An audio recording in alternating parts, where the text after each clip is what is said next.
제가 이 교회 와서 또 받은 은혜를 나눴던 순간이 참 많이 생각이 납니다. 이제 분립개척을 앞두고 코로나 시기에 와서 찬양팀 또 예배팀 관련해서 세미나로 한번 왔었는데요. 엊그제 같은데 또 평촌드림교회 담임 목사로 또 이렇게 함께 은혜를 또 나눌 수 있는 기회를 주셔서 참 감사하고요. 오늘 또 받은 은혜를 나눌 때 하나님 크신 은혜 주실 줄 믿습니다.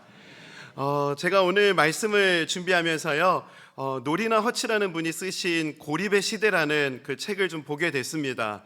이 책을 보면은요, 코로나 이전 또 코로나 이후에 사람들이 사용하는 단어에 큰 변화가 있다라는 그런 분석을 하셨고요. 코로나 이후에 많이 사람들이 사용하는 단어가 두 단어가 생겼다는 특징을 얘기하셨습니다. 그 단어가 이전에 코로나 이전에는 잘 쓰지 않다가 코로나 이후에 사람들이 많이 쓰는 단어가 대표적으로 두 단어인데요. 하나는 격리, 또 하나는 비대면이라는 단어를 소개하더라고요. 그러면서 이 단어가 실제적으로 쓰여지게 된 사례 또 국가들을 소개하는데요.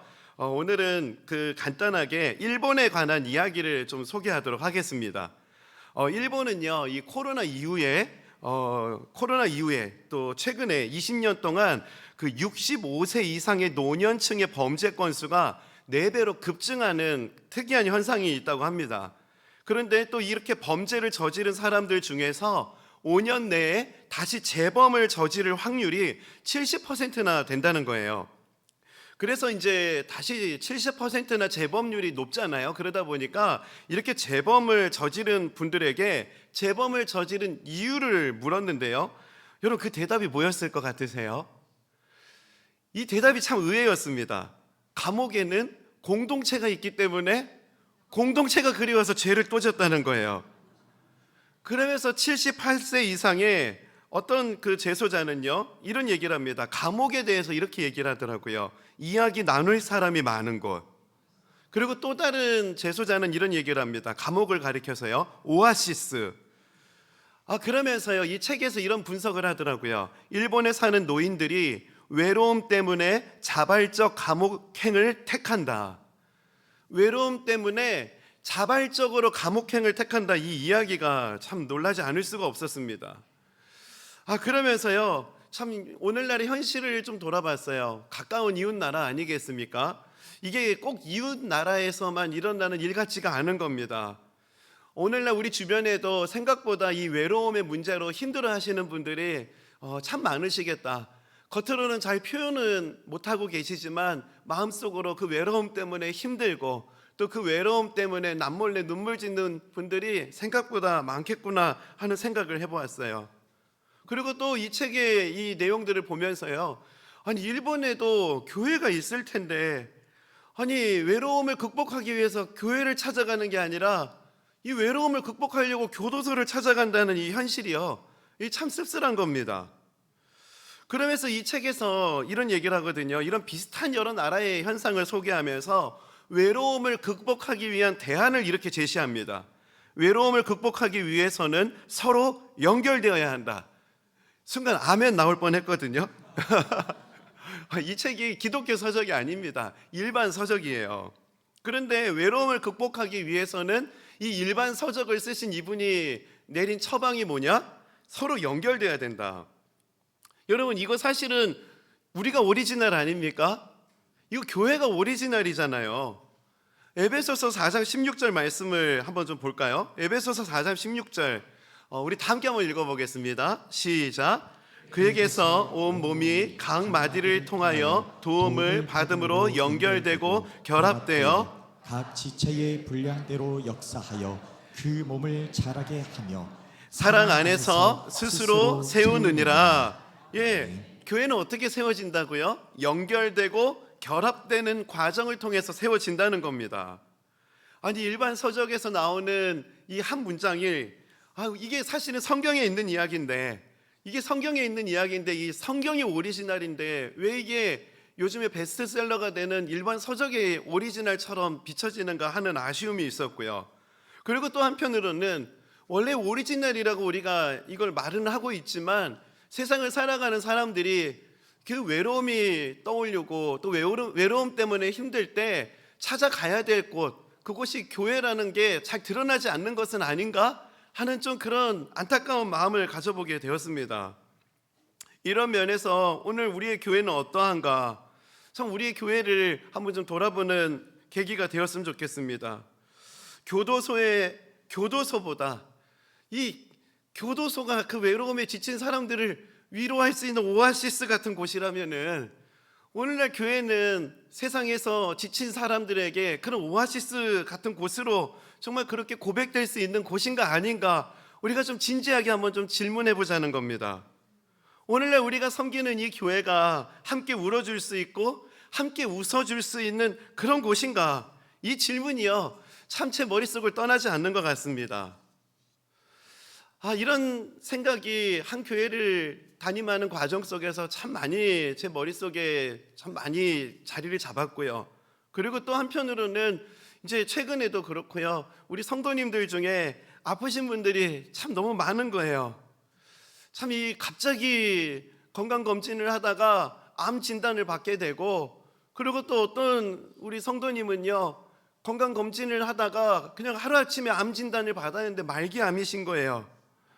며칠 전에도 그 성도님을 신방하면서 정말 하나님 앞에 어떻게 정말 이런 청천벽력 같은 소식을 접한 이분을 위로할 수 있을까, 참 그런 무거운 마음을 가지고 신방을 하고 또 그 성도님을 위해서 기도하다가요, 저도 모르게 막 자꾸 툭툭 튀어나온 말씀이 바로 오늘 우리가 읽었던 본문의 내용입니다.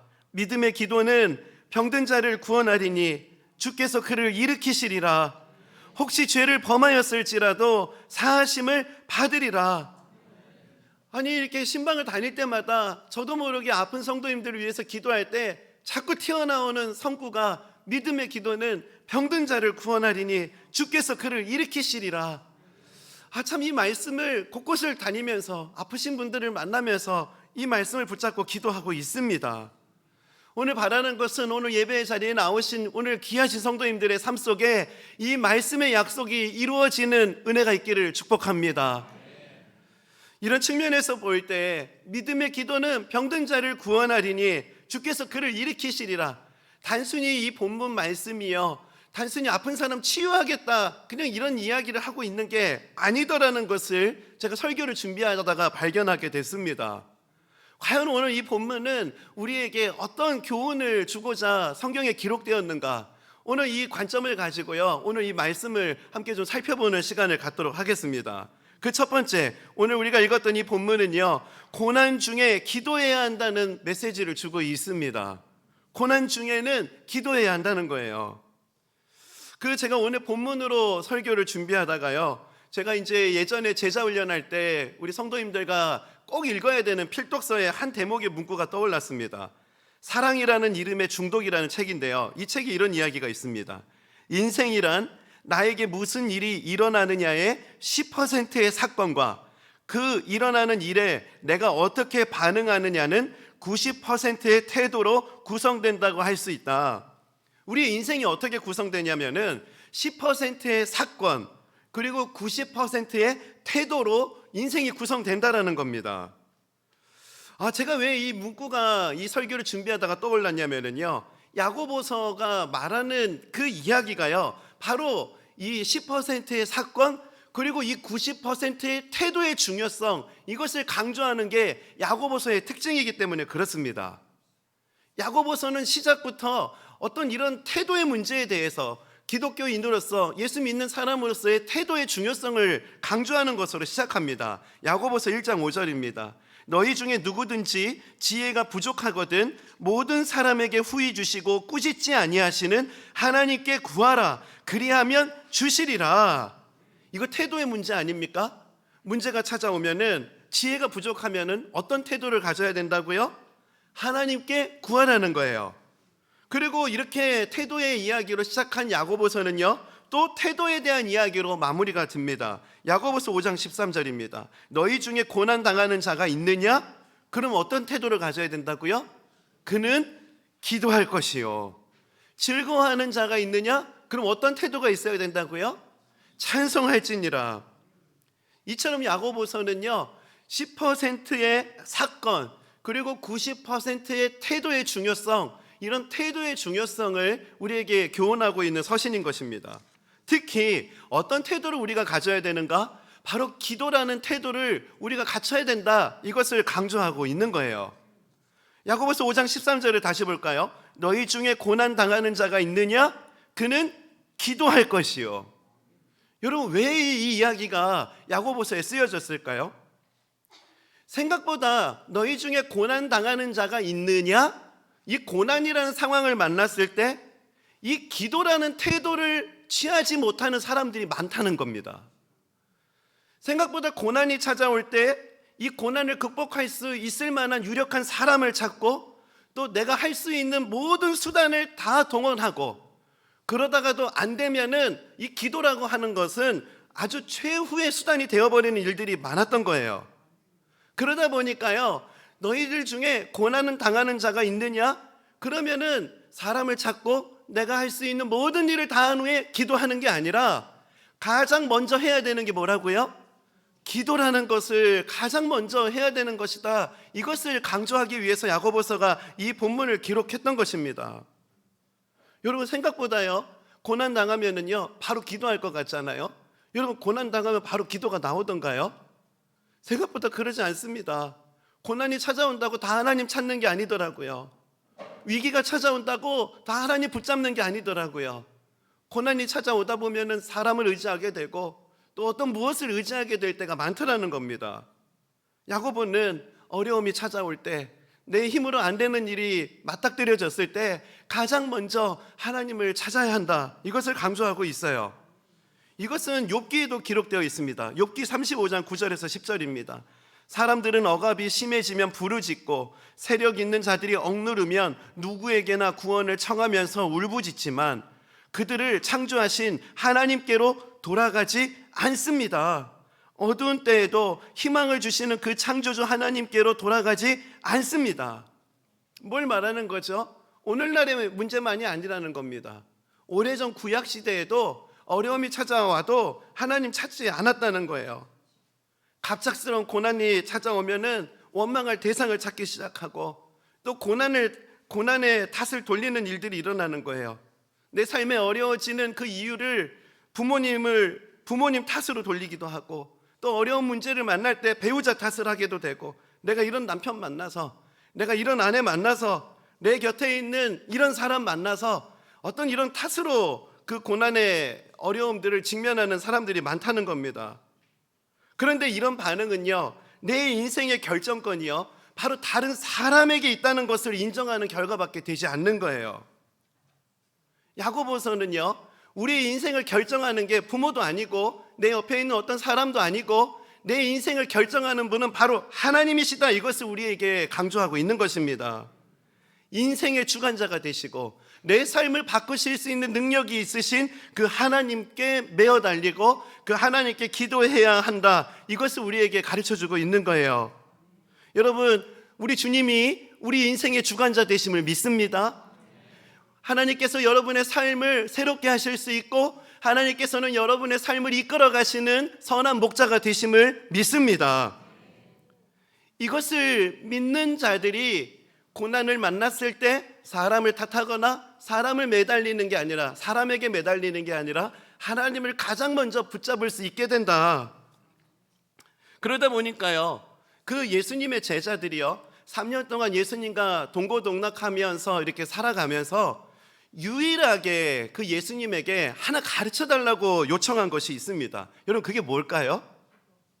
기도입니다. 기도. 그 예수님 따라다니면서요 기도를 가르쳐 달라고 해요. 기도를 통해 사람이 고침받았고, 오병이어의 기적 앞서 늘 주님 기도하셨고, 죽었던 자가 살아나는 그 현장에 늘 기도가 있었다는 것을 제자들이 알았습니다. 그러다 보니까 그 제자들이 예수님에게 다른 거는 다 몰라도 한 가지 알려달라고, 기도를 가르쳐 달라고 요청하는 기록이 복음서에 기록됩니다. 누가복음 11장 1절입니다. 예수께서 한 곳에서 기도하시고 마치심에 제자 중 하나가 여짜오되, 주여, 요한이 자기 제자들에게 기도를 가르친 것과 같이 우리에게도 가르쳐 주옵소서. 기도를 가르쳐 달라는 거예요.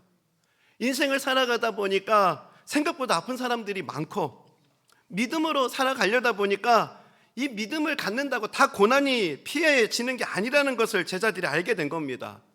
그러다 보니까 믿음을 가지고 살아갈 때에도 고난이 찾아올 수 있고, 또 살아가다 보면서 여러 가지 위기가 찾아올 때가 있는데, 그럴 때 예수님이 어떻게 하셨는가 이거를 관심 있게 보다 보니까 이 기도를 통해서만 예수님께서 역사하시는구나, 이것을 깨닫고 기도에 관심을 갖게 되었던 것입니다.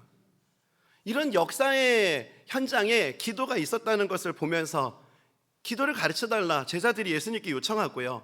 그리고 또 하나는 이 기도에 관련해서 예수님께서 아주 놀라운 약속을 주셨기 때문에 그렇습니다.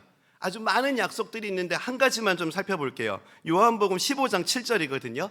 우리 이 말씀 다 함께 한번 읽어보겠습니다. 시작. 너희가 내 안에 거하고 내 말이 너희 안에 거하면 무엇이든지 원하는 대로 구하라. 그리하면 이루리라. 아멘. 여러분, 너희가 내 안에 거하고 내 말이 너희 안에 거하면 무엇이든지 원하는 대로 구하라. 그리하면 이루리라. 이 놀라운 약속이 제자들에게 주어지니까요, 이 약속 때문에 그럼 어떻게 기도하는 건데요? 예수님께 기도를 가르쳐 달라고 그렇게 요청을 했던 것입니다. 저는 이 제자들과 예수님의 이 이야기들을, 스토리를 떠올려 보면서요, 찬송가 370장 주 안에 있는 나에게, 이 찬양이 많이 흥얼거려졌습니다. 주 안에 있는 나에게 딴 근심이 있으랴. 2절 한번 볼까요? 그 두려움이 변하여 내 기도 되었고 전날의 한숨 변하여 내 노래 되었네. 우리 다 함께 고백합시다. 주님을 찬송하면서 할렐루야 할렐루야 내 앞길 멀고 험해도 나 주님만 따라가리.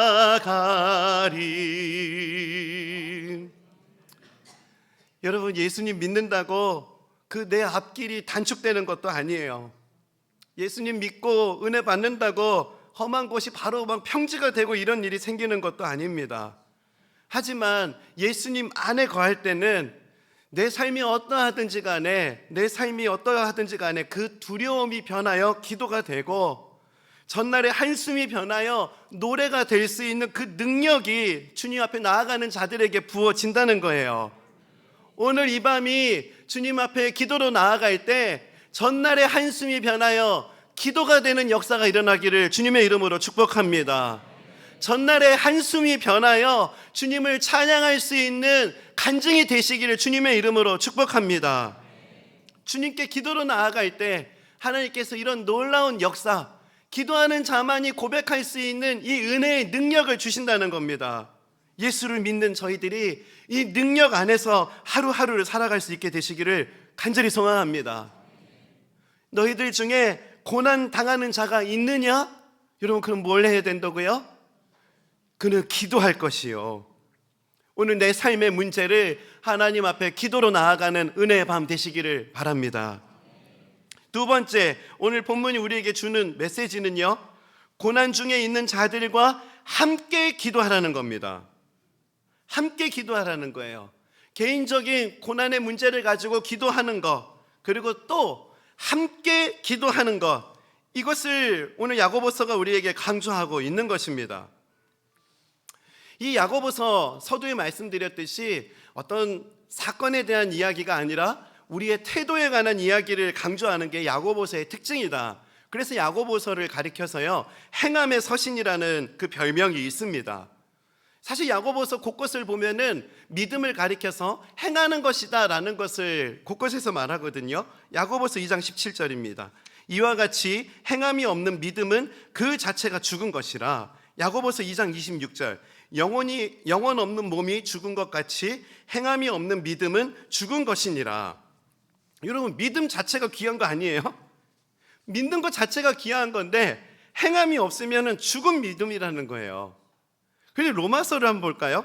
로마서는 또 이렇게 말하네요. 로마서 1장 17절입니다. 복음에는 하나님의 의가 나타나서 믿음으로 믿음에 이르게 하나니 기록된 바 오직 의인은 믿음으로 말미암아 살리라 함과 같으니라. 똑같은 성경인데 로마서는 믿음으로 산다고 말하고 있고요, 야고보서는 행함이 없는 믿음은 죽은 거라고 말하고 있습니다. 똑같은 믿음인데 어떤 믿음은 사는 믿음이고 행함이 없는 거는 죽은 거라는 거예요. 여러분 뭐가 맞는 거죠? 이 두 가지가 다 필요하다는 겁니다. 믿음은 이 두 가지 측면이 다 있다는 거예요. 믿음은 하나의 개인적인 측면도 있습니다. 복음을 듣고 믿어서 한 개인이 구원받는 측면을 강조하는 게 로마서에서 말한 이신칭의의 교리라는 거예요. 그런데 이것뿐만이 아니라 하나님 앞에 내가 복음을 듣고 구원받는 이 개인적인 측면의 믿음도 중요한데요, 그 믿음에 머물지 말고 또 다른 하나의 측면의 믿음이 있다는 겁니다. 믿음으로 개인의 구원을 받았다면 이제는 관계 안에서 이 믿음에 합당한 행함으로 연결되어야 한다. 이게 바로 야고보서가 강조하고 있는 메시지입니다. 그렇다면 질문이 필요하죠. 왜 야고보서는 이렇게까지 믿는 자들을 가리켜서 행함을 강조해야 했을까요? 왜 이렇게 행함을 강조해야 했을까요? 믿음은 가지고 있지만 그 믿음이 너무나 개인적인 그 믿음에 머무는 사람들이 많았기 때문에, 이 믿음이 개인의 믿음을 넘어서서 관계의 믿음, 함께의 믿음으로 이 믿음이 확장되는 것이 필요했기 때문에 오늘 이 이야기를 초대교회 성도들이 들어야 했던 겁니다. 이 야고보서가 쓰여진 시점은요, 주후 40년 초에 기록되었을 것이라고 학자들이 말합니다. 여러분, 예수님이 이 땅에 태어나셨을 때가 주후 1년이거든요. 그리고 예수님께서 이 땅에서 십자가에 죽으시고 승천하신 그 연세가 33살이셨습니다. 그러니까 예수님 십자가에 달리시고 공중으로 승천하신 그때가 주후 몇 년일까요? 33년인 거예요. 아까 야고보서가 몇 년에 쓰였다 그랬죠? 40년. 초대교회가 태동하고 지금 이 야고보서가 쓰여지는 그 시점에는 약 6년에서 7년의 간극이 있는 겁니다. 이 예수님이 승천하시고 초대교회가 태동했을 때 그 초대교회, 가장 교회가 첫 출발했을 때 모습이 어떤 모습이었는가? 사도행전 2장 44절에서 47절입니다. 믿는 사람들은 다 함께 모여 모든 물건을 공동으로 사용하며 살아갔습니다. 그들은 재산과 모든 소유를 팔아서 필요한 사람들에게 나누어 주었습니다. 그들은 날마다 한 마음으로 성전들에 모였습니다. 그리고 집집마다 돌아가며 함께 모여 기쁘고 순수한 마음으로 식사를 같이 하였습니다. 그들은 하나님을 찬양하였으며 모든 사람에게서 칭찬을 받았습니다. 주님께서는 구원받는 사람을 날마다 늘어나게 하셨습니다. 여러분, 이 초대교회에 제가 몇 구절을 말씀드렸는데요, 이 구절에서 여러분 혼자 할 수 있는 게 어디 있습니까? 초대교회가 태동됐을 때 그 모습들을 기록한 이 성경의 기록을 보면은요, 혼자 할 수 있는 게 하나도 없어요. 다 같이 하는 것을 말하고 있는 겁니다. 교회가 처음 세워졌을 때는 다 같이 하는 모습으로 교회가 세워졌는데, 교회가 세워진 지 6, 7년이 지나고 나니까요, 문제가 생긴 거예요. 한 마음으로 모이는 것도 어려워지고, 그리고 집집마다 돌아가며 떡을 떼며 식탁에 교제를 나누는 모습도 사라지는 겁니다. 함께 해야지만 가능한 모습들, 불과 6, 7년 사이에 이 모습들이 사라져가고 있는 거예요. 그러다 보니까 초대교회 지도자였던 야고보는요, 이 믿음이 회복돼야 된다. 혼자 그냥 이 믿음을 지키는 이거 죽은 믿음이야. 함께 해야 되는 것이다. 이것을 강조할 수밖에 없었던 거예요. 교회가 태동하는 그 모습을 보면은 이런 관계적이고 함께하는 이 모습을 잃어버리면 안 되는 것이다. 이거를 꼭 교회가 지켜야 되는 것이다. 이것을 강조하려고 했던 것입니다. 저는 이 설교를 준비하면서요, 저는 이제 평촌 드림교회를 섬기고 있는데요, 이 평촌 드림교회는 지금 분립개척된 지, 분당 우리교회에서 분립개척된 지 이제 만 3년 딱 됐거든요. 만 3년 5일 딱 됐습니다. 저희가 부활주일 날에 첫 예배를 드렸으니까요, 만 3년 5일 됐거든요. 근데 지금 만 3년 된 이 교회가요, 이 초대교회 같은 모습이 과연 있는가 하는 참 이런 질문이 생기는 겁니다. 집집마다 돌아가면서 떡을 떼는 게 그냥 너무 기쁘고 같이 함께하는 게 너무 좋고 막 이런 모습이 자연스럽게 우리 교회는 이루어지고 있는가? 라는 질문을 던져볼 때 제가 쉽게 또 당당하게 아멘이라고 답하기 어려운 모습이에요. 제가 이제 분당 우리 교회라고 하는 그 초대형 교회에서 이제 분립 개척을 하게 된다고 했을 때 제비 뽑아서 갔거든요. 그 제비 뽑기로 그냥 뽑힌 지역으로 가게 된 겁니다. 그렇게 제비 뽑기로 이제 뽑힌 데 가야 된다 그래가지고 갔는데요, 그때 마음에 간절한 소망이 있었어요. 대형 교회에서 못하는 거, 이제 작은 교회가 되면은 소소하게 교제하고 또 소소한 나눔하고 이런 거 이제 대형 교회에서 못하는 거 이제 할 수 있겠구나 하면서 분립 개척을 시작했거든요. 근데 지금 평촌 드림교회 상황은요, 그렇게 하기가 너무 어려운 상황이 되어버렸습니다. 지금 저희 교회는 대형 교회가 되어버렸어요. 제가 제 입으로 대형 교회라고 말하니까 이게 되게 웃긴데요. 제 눈에 보기에는 지금 평촌 드림교회는 대형 교회예요. 이 조촐하게 모이는 그런 작은 교구 하나가 아닙니다. 이제 그런 모습으로 출발할 줄 알았는데요, 이 3년 사이에 이제 2,000명이 넘는 교회가 되어버렸어요. 그러다 보니까요, 이런 권면 앞에서 이 소소하게 떡을 떼고 함께 이게 되고 있는가라는 이 성경 말씀 앞에서 제가 자유로울 수가 없는 겁니다.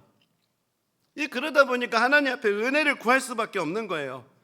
우리의 신앙생활이 너무나 개인적으로 치우쳐 가는 것은 아닌가, 참 이런 질문을 던지면서 몸부림을 치고 있습니다. 지금 갑자기 사람들이 모여서 한 교회를 이뤘지만 이 함께의 이 정신이 살아나야 되는데, 정말 이게 살아있어야 교회인데, 이제 3년밖에 안 된 이 교회가 이 3년밖에 안 됐는데 이렇게 안 되고 있으면은 사람 좀 모인다고 그게 좋은 교회라 할 수 있겠습니까? 참 그런 면에서 참 두려운 마음이 있는 겁니다. 여러분은 어떻습니까? 여러분의 믿음은 너무나 개인적인 은혜 받는 거 이쪽으로 너무 치우쳐 가고 있는 것은 아닌지, 아니면 정상적으로 이렇게 함께의 믿음, 관계적인 믿음이 작동하고 있는지, 여러분 이것을 한번 돌아보자는 거예요. 개인적으로 은혜 받는 것도 참 중요한 건데요, 내 옆에 함께하는 사람들과 함께 더불어 하는 이 은혜가 지금 작동하고 있는지 아닌지, 오늘 그게 작동되지 않는다면은 오늘 그것이 정말 고쳐지고 회복되는 역사가 우리 가운데 있기를 간절히 소망합니다. 제가 이런 문제의식을 가지고 그 기독교 역사를 살펴보다 보니까요, 중세 기독교 역사 중에 그 암흑기라고 불렸던 그 시점이 제 눈길에 머물렀어요. AD 500년에서 1500년 그 약 1000년의 그 시기를요, 그 중세 암흑기라고 하거든요. 근데 여러분 되게 놀라운 게 뭐냐면요, 중세 암흑기 그 500년에서 1500년 그 이전에 여러분 어떤 일이 있었을까요? 막 핍박이 있고 막 교회가 해체되고 막 교회가 막 타락하고 막 이래가지고 다음에 열매로 중세 암흑기가 왔을까요? 전 그런 줄 알았거든요. 근데 제가 기독교 역사를 보면서 그게 아니라는 게 제 눈을 번쩍 뜨이게 만들었습니다. 이 중세 암흑기 이전이요, 기독교계에 아주 그 경건주의 운동이 가장 흥황하게 일어났던 시대가 중세 암흑기 이전의 역사더라고요. 그래서 그때는요, 수도원 운동이 막 활발하게 확장되고요, 그리고 그때 막 존경받는 성자, 성녀, 막 세인트 누구 이런 성자들이 막 그런 존경받는 믿음의 사람들이 세워지던 시기가 바로 그 경건주의 운동 시기였어요. 그때 경건주의 운동 중에 그 성녀라고 불리는 아그네스 로시엘이라고 하는 그 여성, 그 분이 있거든요. 이분의 이야기가 제 눈길을 끌었습니다. 이분은요, 프랑스 파리에서 아주 부잣집 딸이었거든요. 외모도 예쁘고 또 부잣집 딸이니까 얼마나 인기가 많았겠습니까? 그러던 어느 날 이 분의 아버지가 그 가족들이 사고로 죽게 된 거예요.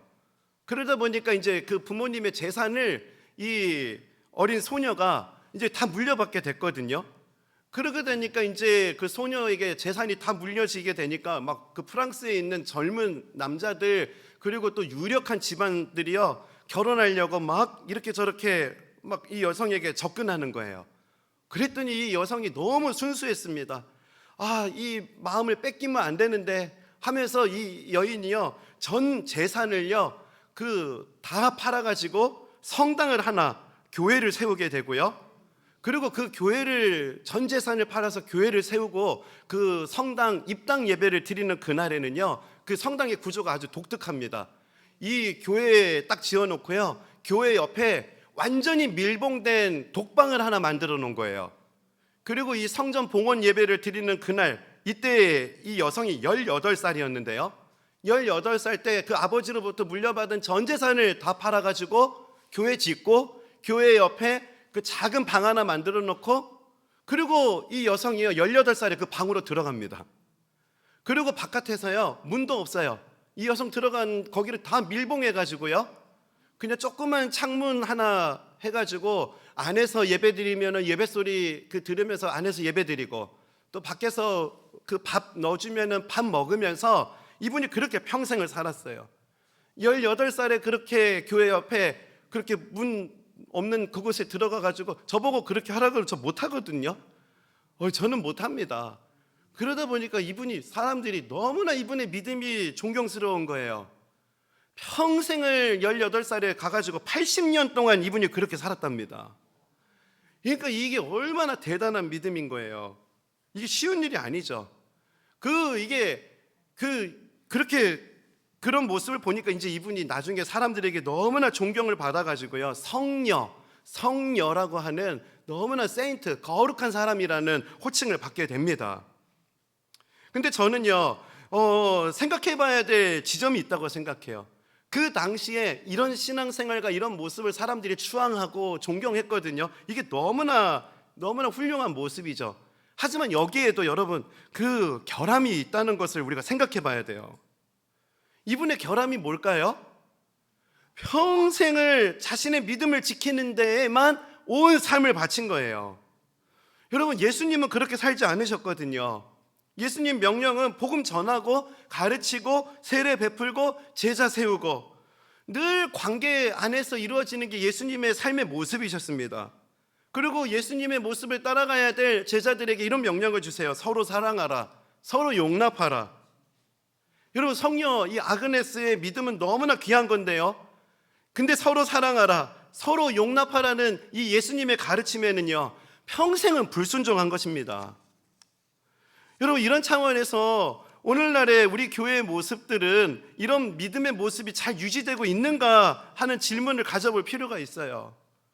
이렇게 개인의 믿음, 남자에게 그 마음 뺏길까 봐 그렇게 들어가서 평생 80년을 사는 그 모습이 너무 귀한 거긴 하지만 그런 고립을 택했던 그 결과가 중세 암흑기 역사가 그 이후에 찾아왔다. 이런 역사적인 교훈을 통해서 참 우리의 신앙생활을 돌아볼 필요가 있다는 겁니다. 요즘에 그 평촌 드림교회에 오시는 분들은요 가나안 성도님들이라는 분들이 정말 많으십니다. 안 나가? 이거 거꾸로 하면 가나안이거든요. 그러니까 교회 안 가? 막 이렇게 하시는 분들이 오세요. 5년, 7년, 10년 막 교회에서 상처받고 교회에서 실망하고 에이 안 나가버려 막 이래가지고 가나안 성도거든요. 근데 이제 그런 분들이 이제 교회로 막 등록을 하시는 상황이에요. 그런데 이분들의 특징이 뭐냐면요 예배만 드리겠다는 거예요. 절대로 소그룹은 안 가겠다는 겁니다. 그래가지고 이게 너무 이제 한쪽으로만 치우치는 것은 아닌가 제가 좀 걱정은 되는 상황이에요. 그래가지고 이제 새 가족들 모여가지고 수료식 할 때 제가 이제 그 소그룹에 참석할 것을 막 권면 드리고 그렇습니다. 근데 그 권면 드릴 때 제가 막 다락방 가면 날개 없는 천사가 있고요 막 예수님 같은 분이 기다리고 있고 막 이렇게 제가 뻥치지 않습니다. 다락방 가면은 나랑 성격도 안 맞고 그리고 어떻게 저런 사람이 교회를 다니냐 하는 분들이 거기 계실 거라고. 이제 그런 분들이 계실 건데 이제 그런 분들과 함께 고민하면서 은혜 구하면서 그렇게 하는 게 신앙생활인 거라고. 그게 없어서 은혜로운 게 아니라 그 과정에서 은혜를 구하고 그 과정에서 은혜를 구할 때 주시는 은혜로 또 누군가를 사랑하게 되고, 이게 신앙생활이라고. 막 이런 얘기 나누면은 근데 우리 다락방 그런 분 없는데, 막 문제 있는 사람은 없는데, 막 이런 생각하는 분이 계시거든요. 여기도 그런 분들이 계시는 것 같은데요. 그분들이 조심하셔야 됩니다. 그분들이 누군가를 어렵게 할 수가 있어요. 제가 무슨 말씀을 드리냐면요, 정말 이 신앙생활이라는 게 참 다 내 마음에 맞는 사람들과 하는 게 아니라는 겁니다. 내 마음과 맞지 않는 사람을 위해서, 그 사람 품기 위해서 금식하는 게 신앙생활이에요. 정말 정이 안 가고 사랑이 안 가는 사람인데 그 사람을 사랑하게 해달라고 하나님 앞에 은혜를 구하는 게 신앙생활이라는 겁니다. 어떻게 이 사람을 사랑할 수 있을까? 말씀을 묵상하는 거. 그렇게 말씀을 묵상하면서 신앙생활하는 그 모습이 바로 우리가 회복해야 될 믿음의 모습이라는 거예요. 여러분, 혹시 이 자리에 계신 분들 중에 이 성녀 아그네스처럼 교회는 와 있는데 독방에 계시는 분들 계세요? 오늘 이 시간 그 독방을 허물고 나오시기를 결단하시기를 바랍니다. 함께 하는 거예요. 신앙생활을 함께 하는 겁니다. 정말 이런 것들을 막 강조하다 보니까요, 저희 교회 안에서는 이 소그룹 안에서 참 놀라운 간증들이 매주 끊이지 않고 들립니다. 그 한 성도님이 그 아픈 상황이에요. 이제 암에 걸리고 막 이런 상황이 있으니까요, 요즘에 얼마나 코로나 이후로 우리의 기도가 좀 이렇게 편리해졌습니까? 그래서 성도님이 제가 이렇게 병원에 입원하게 됐습니다 하니까 요즘 이렇게 기도한다 그러더라고요. 그 카톡 이모티콘으로 손 모양 있게 된 거 가지고 그 기도 제목 올리면 카톡 막 이게 이제 기도라고 하더라고요. 근데 이제 그걸 좀 넘어서야 되는 거 아니겠냐, 좀 이런 말씀을 좀 드렸는데요. 그랬더니 이제 이 다락방 안에 변화가 일어나는 거예요. 소그룹 안에 변화가 일어나는 겁니다. 소그룹에서 막 십시일반 작은 정성을 모아가지고 이 병원비로 좀 어떻게 좀 힘을 내보라고 그렇게 헌금을 그분에게 했다는 이야기도 들리고요. 그리고 갑작스럽게 입원한 성도님이 계시는데 간병인을 못 구한 거예요. 간병인을 좀 구하게 해주세요 하고 기도 제목을 올렸는데 카톡 이게 이제 올라오잖아요. 카톡 올라오는데 갑자기 한 분이 제가 간병인으로 가겠습니다. 소그룹에서 그런 분이 막 나오는 겁니다. 근데 놀라운 건 뭐냐면은 그 간병인으로 그렇게 자원하신 분이요, 이제 막 신앙생활을 하신 초신자였어요. 여러분, 이게 너무나 놀라운 일이잖아요.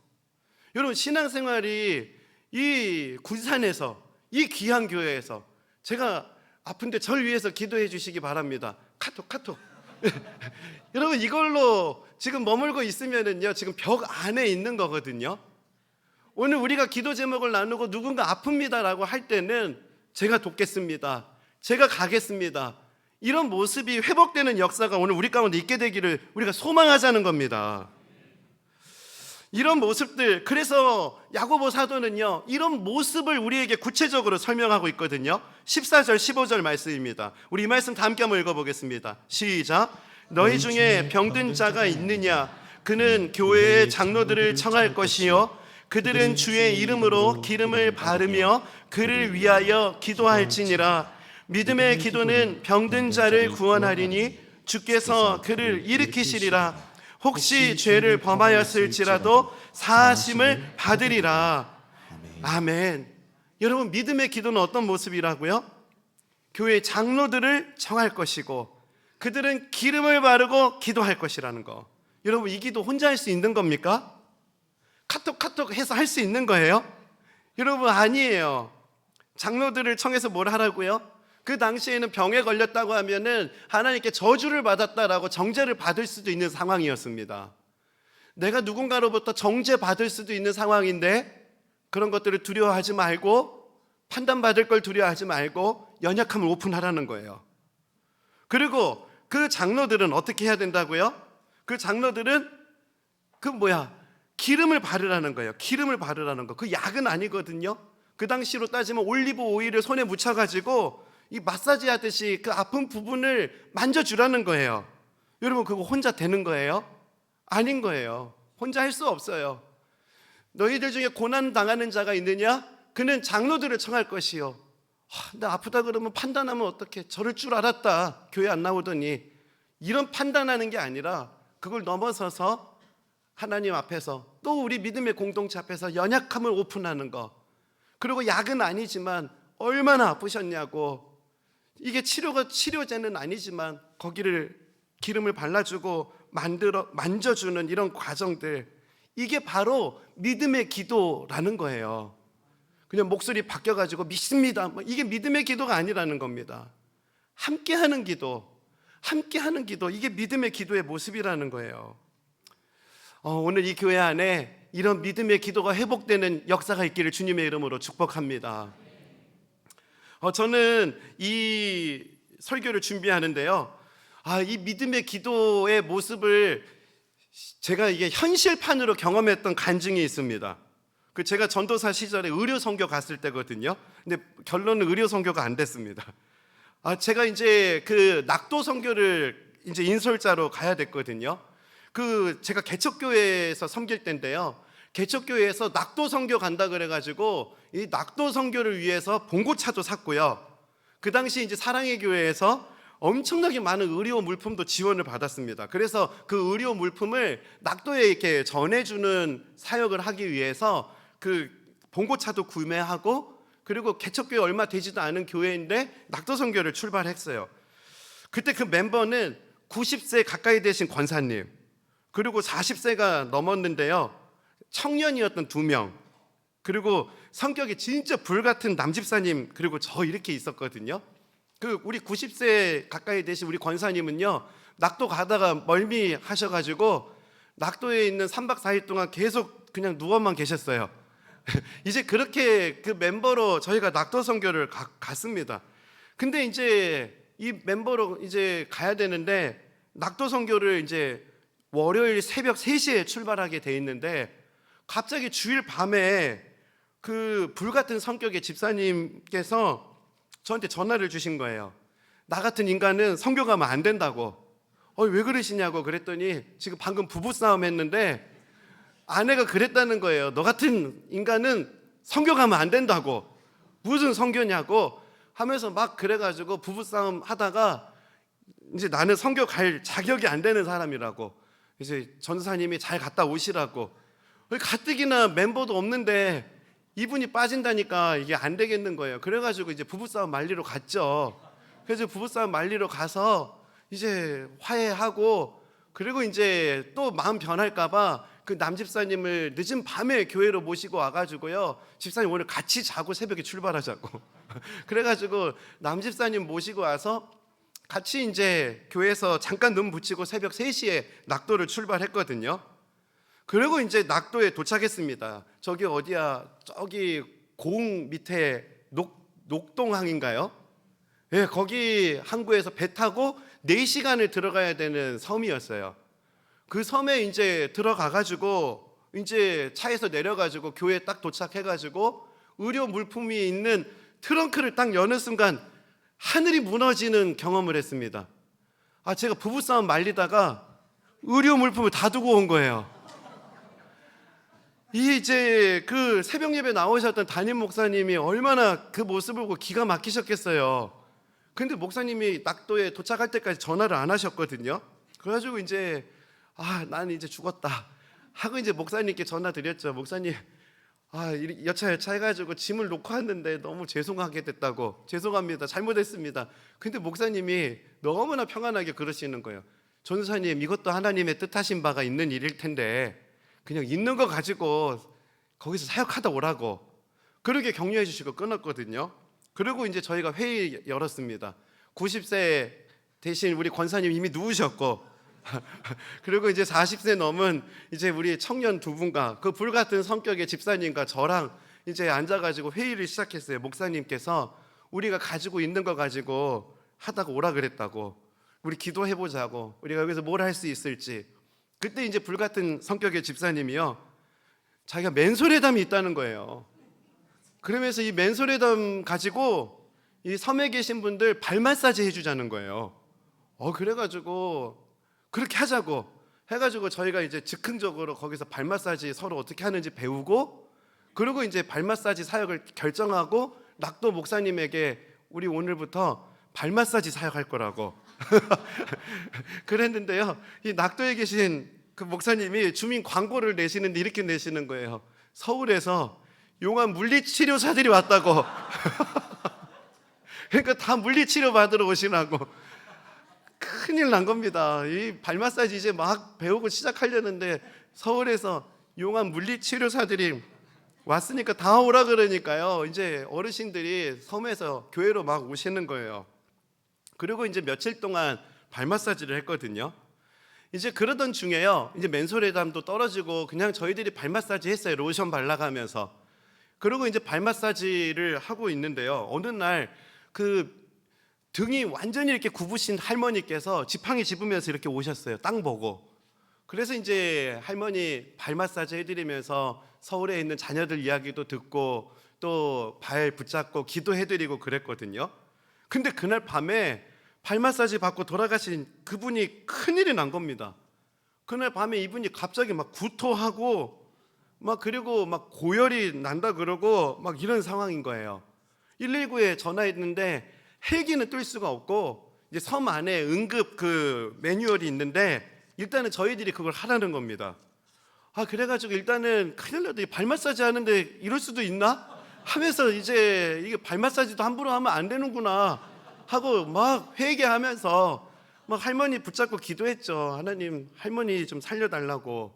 그리고 할머니 열도 좀 떨어지고 할머니 회복시켜 달라고. 그리고 이제 열이 좀 떨어지고 할머니가 좀 진정해지고 이제 그리고 저희는 기분 새벽이에요. 그때 생각해 보면 새벽 2시 넘어가서 이제 지친 몸을 입고 이제 저희가 교회로 다시 복귀했거든요. 근데 이제 다음 날 아침입니다. 놀라운 기적이 일어났어요. 할머니께서요 밖에 걸어 다니시는데 지팡이 짚고 땅 보고 다니셨던 할머니가 등 피고 다니시는 거예요. 할렐루야입니다. 할머니가 그냥 걸어 다니시는 거예요. 그 할머니를 보시고 동네에 거기 무당도 계셨거든요. 그 무당도 발 마사지 받으러 교회 오셨어요.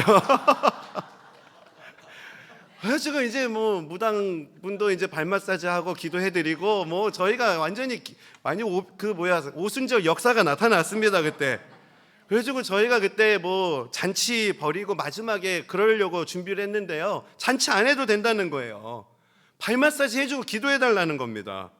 그래가지고 발 마사지 마지막까지 하고 기도해드리고 오는 게 그 사역이었거든요. 나중에 복귀해가지고 이 손에서 발냄새가 없어지지 않아가지고 한참 동안 고생했던 기억이 있어요. 근데 저는 이런 과정을 통해서 오늘 본문을 보면서 그때 그 모습이 너무나 제가 생각이 나는 거예요. 오늘 16절 그러므로 너희 죄를 서로 고백하며 병이 낫기를 위하여 서로 기도하라. 서로 고백하며 서로 기도하라. 여러분 여기 혼자 하는 거 아니잖아요. 서로 고백하며 서로 기도하라. 여러분 믿음의 기도는요 막 목소리 바꿔가지고 믿습니다 이게 아니에요. 믿음의 기도는 서로 고백하며 서로 기도하고 연약함을 오픈하고 약은 아니지만 올리브 오일을 손에 발라가지고 아픈 부위를 만져주고 이 마음으로 드려지는 기도가 믿음의 기도라는 겁니다.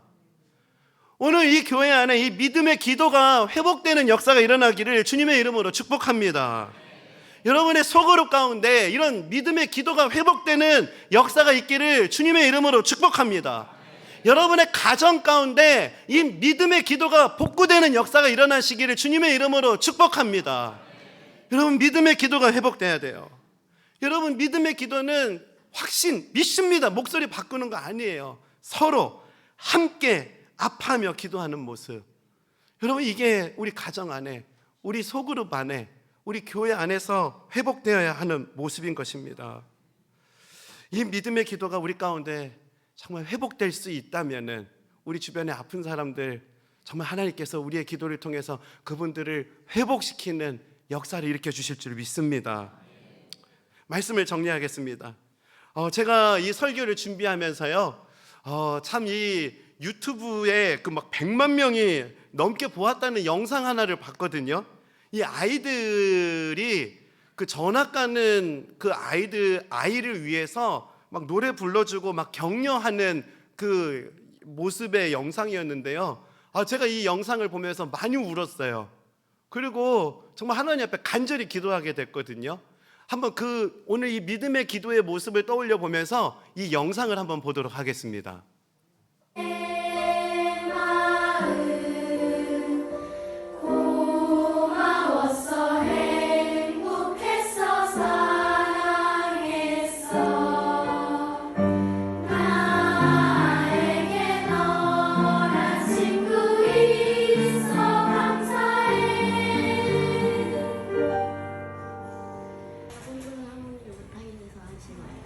친구야 고마워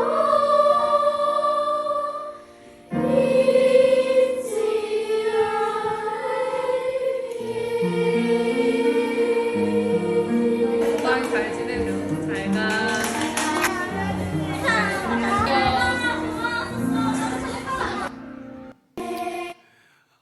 저는 이 모습을 보면서 참 교회가 많이 생각이 났습니다. 저 모습은 제가 경험한 교회에서의 모습이었거든요. 제가 아프다 그러고 제가 힘들다 그러면은 제 옆에 저렇게 누나 형들이 와가지고 저 위해 기도해 주셨던 그 모습이 바로 저 모습이 제가 겪었던 교회에서의 모습이었어요. 오늘 여기 와서 또 김현웅 목사님 만나서 같이 마음을 나누는 시간도요, 바로 저 모습이었어요. 목사님께 제 마음을 나누고 또 목사님께서 같이 울어주시고, 참 교회 안에서 누릴 수 있는 모습은요 바로 이런 모습이었어요. 저 모습을 통해서 하나님께서 나를 사랑하신다는 말씀이 나랑 함께하는 형을 통해서, 나랑 함께하는 친구를 통해서, 누나를 통해서, 또 동생을 통해서, 그들을 통해서 그 주님의 음성이 들려지는 일들이 있었거든요. 저는 이 은혜가 군산 영생교회 안에 일어나게 되기를 간절히 축복합니다. 여러분, 오늘 여러분들과 함께 좀 이 찬양 같이 좀 고백하고 싶은데요, 축복송 찬양입니다.